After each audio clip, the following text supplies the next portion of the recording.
पहाड़ियों के बीच बसे एक सुरम्य घास के मैदान में लिली नाम का एक चंचल और शरारती मेमना रहता था। लिली ने अपने दिन खेतों में अटखेलियां करते हुए, गर्म धूप और हल्की हवा का आनंद लेते हुए बिताए। वह जीवन और आनंद से भरपूर थी। वह जहां भी जाती थी खुशियां फैलाती थी। पास ही घने जंगल की गहराई में छिपा वोल्फगैंग नाम का एक डरावना और चालाक भेड़िया रहता था। वोल्फगैंग पूरे देश में एक शिकारी के रूप में जाना जाता था, जिससे छोटे बड़े सभी जीव जंतु डरते थे। उसके तीखे दांत और भेदने वाली आंखें सबसे बहादुर जानवरों की भी रूह कांप जाती थीं। एक दिन, जब सूरज ने घास के मैदान को सुनहरे रंगों से नहला दिया, लिली ने सामान्य से अधिक दूर जाने का फैसला किया। जिज्ञासा ने उसके मासूम दिल को झकझोर दिया और उससे परे रहस्यमय जंगल का पता लगाने का आग्रह किया। अपने भीतर छुपे खतरों से अनजान, वह अपने कदमों को धीमी गति से आगे बढ़ा रही थी। उसका रोएदार सफेद कोट प्रत्येक सीमा के साथ लहरा रहा था। जैसे ही लिली ने जंगल में अपना रास्ता आगे बढ़ाया, उसे एक अजीब उपस्थिति महसूस हुई। एक अनदेखी जोड़ी आंखें उसकी हर गतिविधि को देख रही थीं। उस भयानक एहसास से विचलित हुए बिना वह अपने रास्ते पर चलती रही। उसे यकीन हो गया कि दुनिया दयालुता और सद्भाव की जगह है। अचानक पेड़ों के घने झुरमुट के पीछे से वोल्फगैंग निकला। उसकी खतरनाक आकृति छोटे मेमने पर मंडरा रही थी। उसकी आंखें भूख से चमक रही थीं।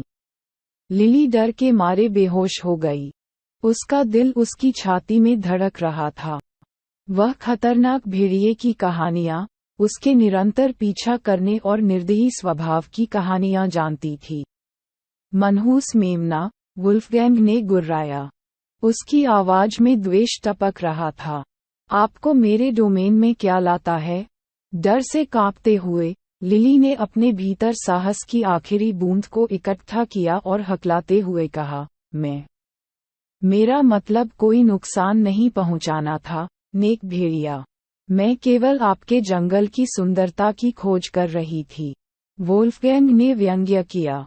बोलते समय उसके नुकीले दांत दिखाई दे रहे थे। तुम मेरे दायरे में अतिक्रमण करने का साहस कर रहे हो, अज्ञानी मेमने।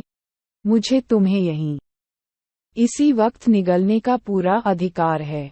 लिली की मासूम आंखों में आंसू आ गए और उसने विनती करते हुए कहा, कृपया मिस्टर वुल्फ, मुझे बख्श दीजिए। मैं एक हानिरहित प्राणी हूँ, जो दुनिया में खुशी और खुशी फैला रही है। मैंने कभी किसी को नुकसान नहीं पहुँचाया है। लिली की बातों से भेड़िए का दिल क्षण भर के लिए प्रभावित हो गया। वह रुक गया। उसकी आंखें थोड़ी नर्म हो गईं। मेमने की मासूमियत ने उसके भीतर एक राग छेड़ दिया, जिससे लंबे समय से भूली हुई करुणा जागृत हो गई। बहुत अच्छा, वोल्फगैंग गुर्राया। उसकी आवाज में अब अप्रत्याशित सौम्यता आ गई थी।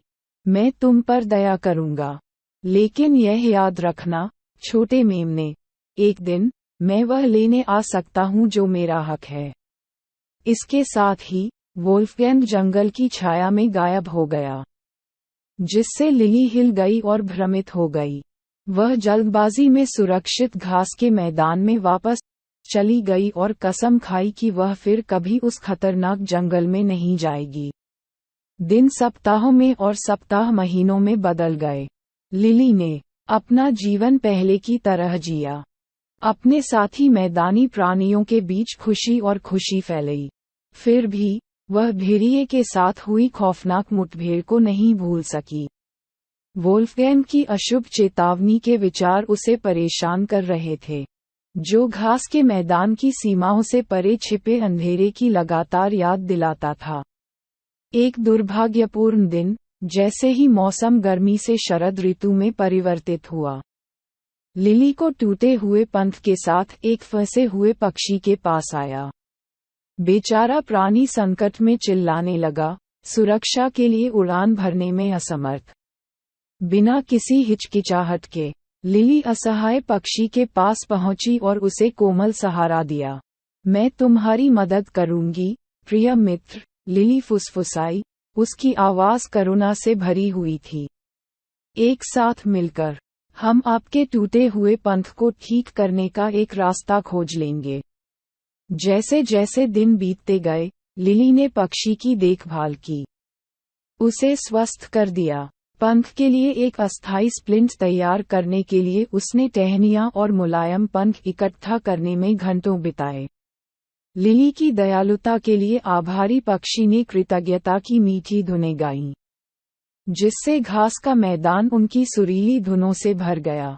लिली से अनभिज्ञ वोल्फगैंग दूर से चुपचाप उसके दयालु कार्यों को देख रहा था। वह उसकी अटूट परोपकारिता, जरूरतमंदों के प्रति उसकी निस्वार्थ भक्ति पर आश्चर्यचकित था। उसके भीतर कुछ हलचल मच गई, अंधकार, बर्बरता से परे जीवन जीने की एक अपरिचित लालसा। तारों से जगमगाती एक रात। वोल्फगैंग ने साहस जुटाया और घास के मैदान के पास पहुंचा। उसके कदम नर्म घास से दबे हुए थे। लिली, अप्रत्याशित आगंतुक से चौंककर, उसकी ओर मुड़ी। उसकी आंखें भय और जिज्ञासा दोनों से चौड़ी हो गईं। मैंने तुम्हें देखा है, लिली, वोल्फगैंग धीरे से बोला। उसकी आवाज में असुरक्षा का भाव था। मैंने आपकी दया और करुणा देखी है। आपने मुझे एक ऐसी दुनिया दिखाई है जिसके बारे में मैं सोचता था कि ये केवल परियों की कहानियों में ही अस्तित्व में है। भेड़िए की अप्रत्याशित उपस्थिति से आश्चर्यचकित लिली ने सावधानी से उत्तर दिया। आप क्यों आए हैं, मिस्टर वुल्फ? क्या आप उस चीज का दावा करने आए हैं जो आपका अधिकार है? जैसे ही वोल्फगैंग ने अपना सिर हिलाया तो उसकी आंखों में एक आंसू झलक आया। नहीं, लिली, मैं माफी मांगने आया हूँ। मैंने अपना सारा जीवन अपने ही अंधकार में फंसा हुआ बिताया है। अपने शिकारी स्वभाव से भस्म हो गया हूँ। लेकिन तुमने, प्रिय मेमने, मुझे दिखाया है कि एक और रास्ता है। प्रकाश का रास्ता और प्यार।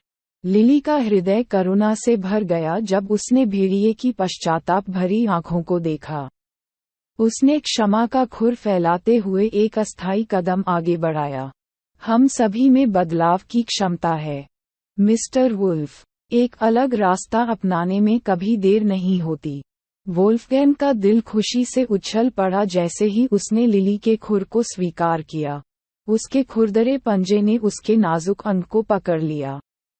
उस पल में भेड़िए और मेमने ने एक अप्रत्याशित बंधन बनाया, जो करुणा की परिवर्तनकारी शक्ति का एक प्रमाण था। उस दिन के बाद से वोल्फगैंग और लिली अविभाज्य हो गए।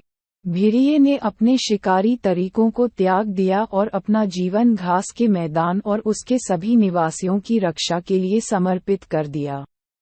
साथ में, वे भूमि पर घूमे, एकता और समझ का संदेश फैलाया, ये साबित कर दिया कि सबसे अप्रत्याशित स्थानों में भी सबसे अप्रत्याशित दोस्ती खिल सकती है। और इस प्रकार, भेड़िया और मेमना अपने दिन साथ साथ जिए। उनकी आत्माएं हमेशा के लिए एक दूसरे से जुड़ी रहीं। उनकी कहानी पीढ़ियों तक गूंजती रही, जो क्षमा, प्रेम और परिवर्तन की क्षमता की शक्ति का प्रमाण है। हाय, मेरा नाम विशाल है। आपसे मिलकर बहुत अच्छा लगा। वीडियो पसंद आया तो लाइक कीजिए और चैनल को सब्सक्राइब कीजिए।